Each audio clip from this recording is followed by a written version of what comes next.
Hi, my name is Mr. Evangelista, and today we're going to be talking about the important concept of homeostasis. So homeostasis is all about maintaining a stable internal environment. So one of the important survival techniques for a bacteria is they remain relatively small. And the way they stay relatively small is that they don't carry around with them a lot of structures needed to maintain homeostasis. Rather, they get a lot of the nutrients and the things that they need from their environment. Now, similar to the bacteria is a snake. So I had a snake in college once, and one of the requirements needed to keep a snake is a heat lamp. And that's because a snake is cold-blooded, meaning the snake gets its internal body temperature based on whatever its environment is. So if the environment is cold, the snake will be cold and it will move around slower. And if the environment is hot, then the snake will be a little bit more active because it has a little bit more body temperature. The advantage this gives is that the snake does not have to spend a lot of energy creating its own body heat, since it gets its body heat from the external environment. And so snakes don't have to eat that often. They can get away with only eating every now and then and be totally okay. Now, unfortunately, the snake that I had in college, well, he got out, and he's probably still living somewhere in the walls of UC Irvine. So yeah, there's probably a giant snake living in the walls at Irvine, and it's totally my fault. Moving on. So snakes, because they get their temperature from their external environment, we call them ectotherm. Now let's take a look at mammals, or more specifically humans. Now humans, all of the food that we eat, 70% of that energy gets converted to heat to keep us warm, to keep us constantly at 98.6 degrees Fahrenheit. So it takes a lot of energy to keep our body temperatures where it is. And so since we make our own temperature, we are called endoderms. So humans have to constantly maintain homeostasis. So the human body throughout your day will go through all kinds of things. For example, if it's hot outside, our body temperature would like to increase, but the body has something in the brain called the hypothalamus, which is kind of like the thermostat of the body that will always seek to maintain homeostasis. And so when it gets too hot, one of the things that the hypothalamus will do is it will signal your body to start creating sweat. And the reason that we sweat is to cool off our body. Let's say our body gets too cold. Well, we can actually increase the amount of heat our body produces by 20% just by shivering. Now, homeostasis isn't just for temperature.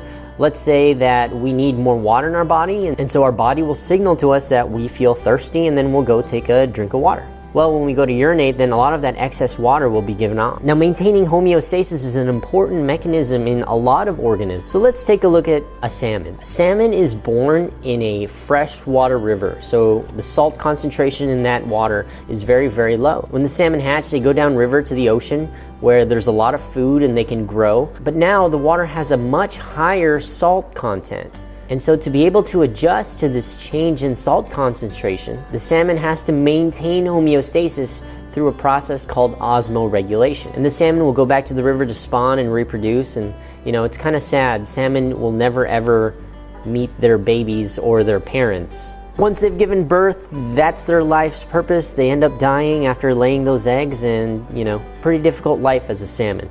Let's go ahead and take a look at more examples. So, you ever wonder why an elephant has so many wrinkles on its skin? Well, we lose about 90% of our body heat through our skin. And so elephants usually live in very hot environments, and if they have more skin and we lose most of our heat through our skin, then they're going to be able to release more heat because they have more surface area of skin.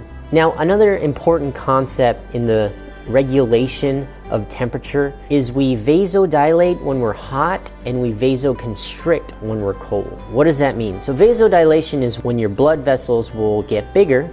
Vasoconstriction is when your blood vessels get smaller. See, when it's hot, you want to lose that heat. So you want to open up your blood vessels so that your blood is traveling to your skin where it can get released into the environment. However, when it's cold, you don't want to be losing that heat. So you want to constrict all the blood near your core where all of the important organs, so you can keep those components of your body the warmest. This is why the first things to get cold are your extremities, like your ears, your nose, your fingers, your toes. So elephants are actually cool because they can take this a step further. So elephants have a lot of blood vessels in their ears. So what elephants will actually do is all those blood vessels in their ears, they will vasodilate or make those vessels bigger, send a lot of blood to their ears, and then they'll start flapping their ears so that they can release all of the heat from their body throughout their ears. So one more example, here we have a bird, and I bet a lot of you guys have seen a bird that's puffed up like this. Now birds don't have sweat glands, but they do have goosebumps like we do. And when it gets cold, those goosebumps will activate, and the feathers of the bird will actually spread out and trap a layer of air around the bird, keeping the bird nice and warm. Now we said that birds don't sweat. Why don't birds sweat?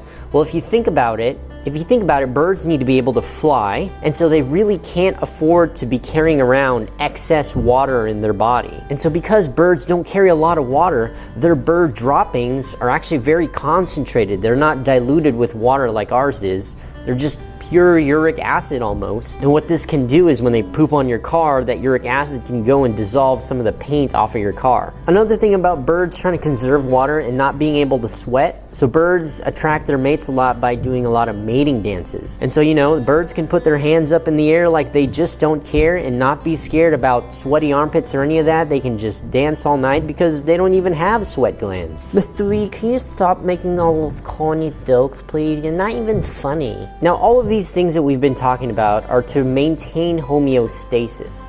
And these are all examples of negative feedback loops. Now, what negative feedback loops do is there's a set point, and if you go above that set point, it will bring you back down, and if you go below that set point, it will bring you back up, maintaining that homeostasis. Now let's talk about what a positive feedback loop.